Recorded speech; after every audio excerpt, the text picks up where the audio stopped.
Les leaders de la fenêtre multiplient les investissements en France.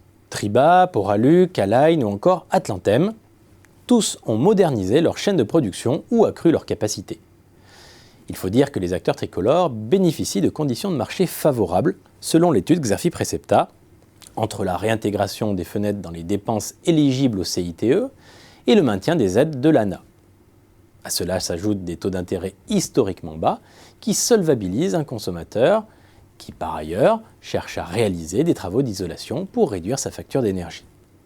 D'ailleurs, près de 80% des fenêtres commercialisées en France sont destinées au marché de la rénovation.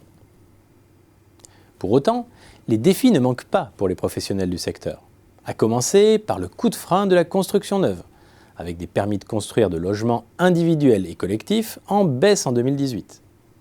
La concurrence grandissante des acteurs étrangers bouscule également les sites industriels français. Le trio Allemagne, Italie, Danemark a représenté 45% des valeurs des importations françaises de menuiserie. Les fenêtres fabriquées en Pologne, Hongrie et au sud de l'Europe gagnent elles aussi du terrain.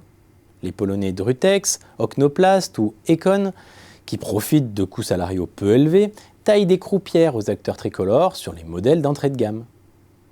Cette lutte internationale se joue également sur Internet. Fenêtre 24, détenu par l'allemand Neuffer, s'impose comme le site de vente en ligne de fenêtres le plus visité de France. La question de la compétitivité s'impose alors comme un sujet majeur aux professionnels du secteur.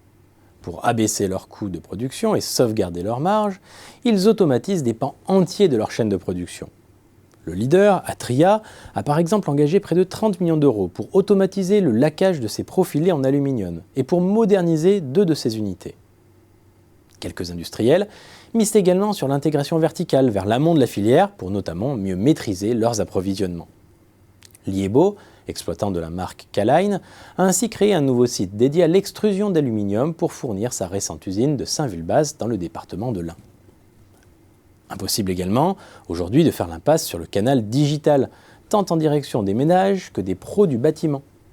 L'Orillard a ainsi lancé fin 2018 Ilori, une plateforme de vente en ligne permettant aux entreprises de bâtiment de commander les ouvertures directement depuis le chantier.